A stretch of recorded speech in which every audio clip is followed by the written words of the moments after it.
everyone, my name is Alexander Kochanowski and I will try to explain you what happened with our Dota 2 team for the past few days.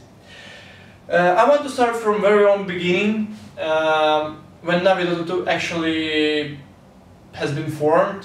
It was like around 2 years ago, and as you remember, there were 5 players. It's like Host, Goblak, Ahura, Mag and Deft. Right after the formation, the results were not that good, and we've changed Mag and Deft to Dandy and our style actually. And those squad was really successful in terms of like even like much more better than with Mag and Deft. Right after Dota 2 came out, or even like maybe 1 month or 2 months before, we've changed Ahura and Goblak to Light of Heaven and Puppy, and like the Golden 5 team was born.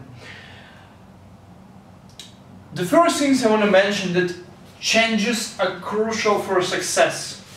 Like not changes in terms of the roster, like changes in your mind. How are you thinking, or how are you feeling, or how your attitude to the game, or your attitude to the actual members.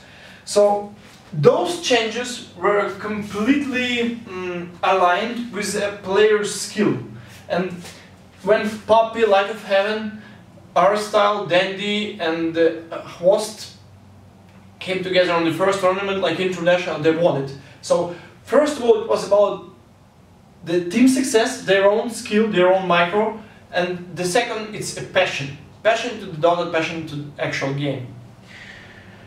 Moving forward, right now I will try to explain you, right after their style departure, we took Smile as a 5th player of our team. And right now I will explain the evaluation of actual Dota 2 squad.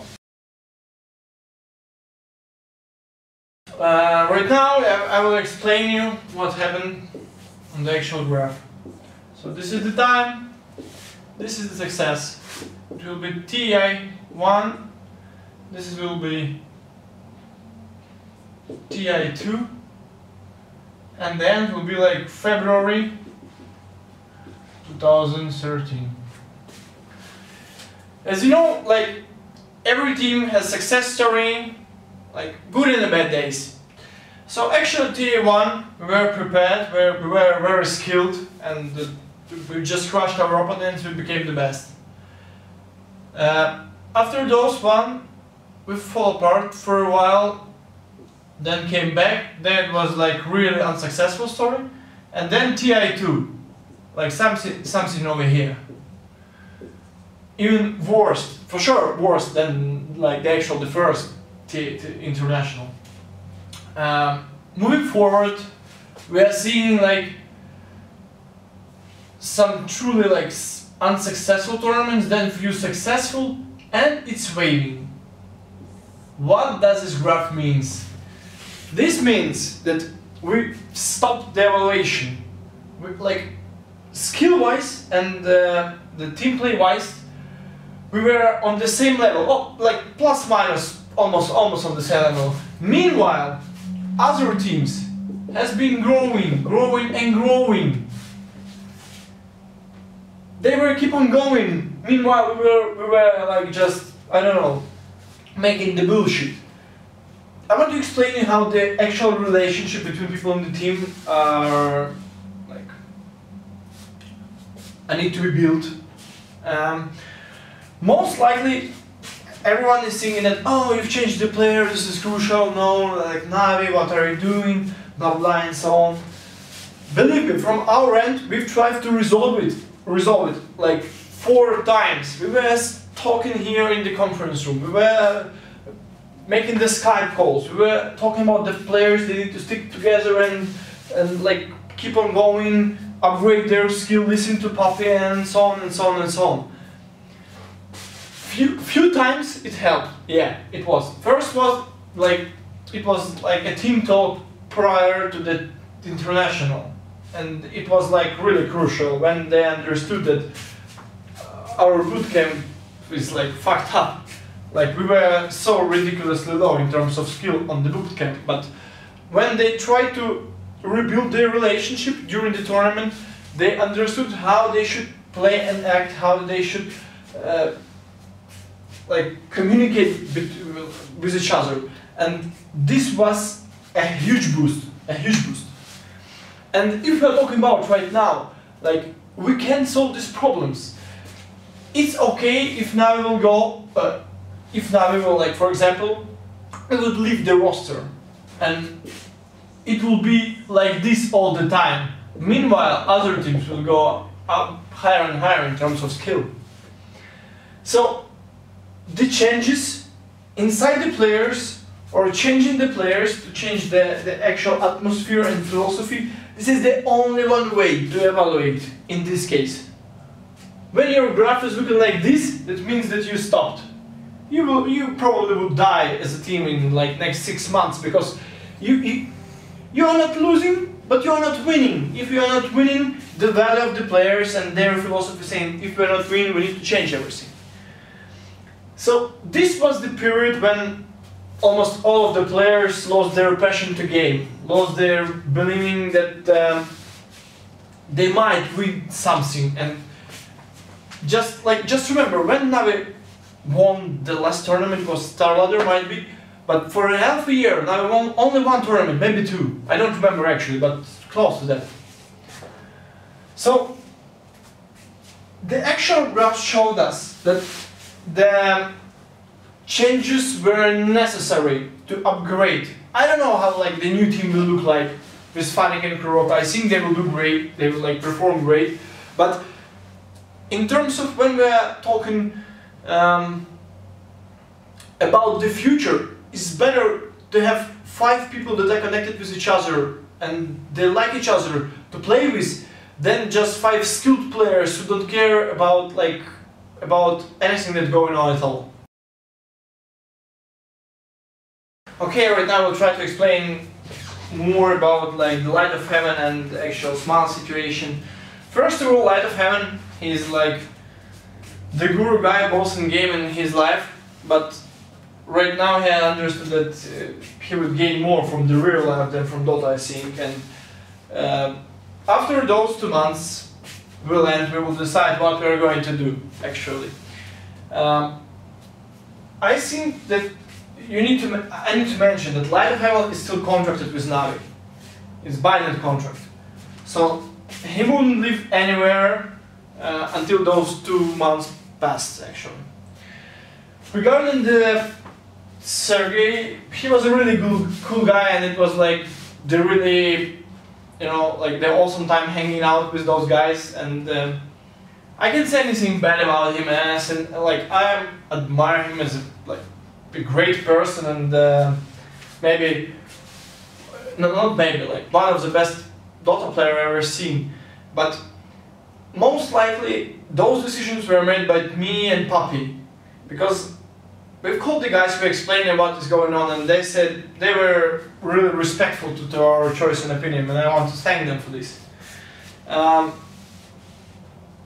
If we're talking about the future, I think those 2 players will become the first players in the Navi Hall of Fame, actually, because what they did to Navi and what they for Dota 2 team, actually for our organization, everything is something we really need to understand how they were important for us. Okay, let's start with the Fnatic and Kuroko. Like right now, Fnatic will play as a hard lane and Kuroko as 5th, like the full support, I think.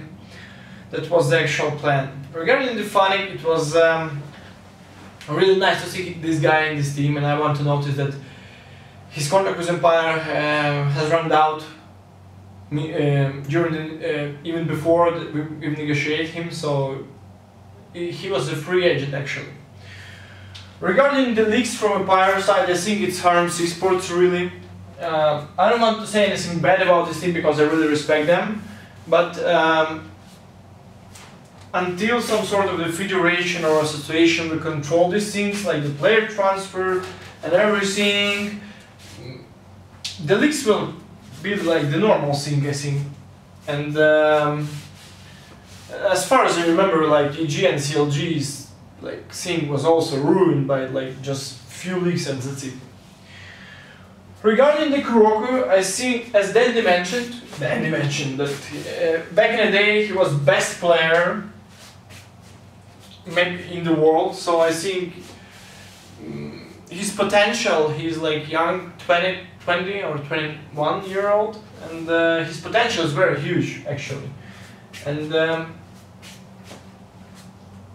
during this deal, actually we bought Kuroko from Mouse Sports, and the deal was like, the stakes were really high. I want to thank first of all the Cengiz, the CEO of Mouse Sports, their Dota 2 manager and the actual team for like resolving this stuff and helping us out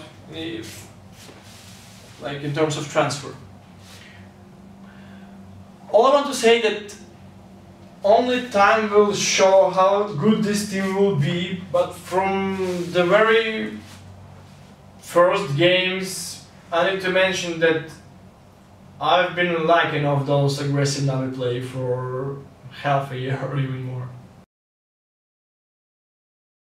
So, and about the prospects. The actual, what prospects for Navi will appear? First of all, it's conquer China. We will go there to participate either in the tournament, either just for a boot camp for maybe 30 or maybe 60 days maximum. I think it will happen in April, maybe March, and we would most likely cancel all our European or North American events that would be our leagues, whatever.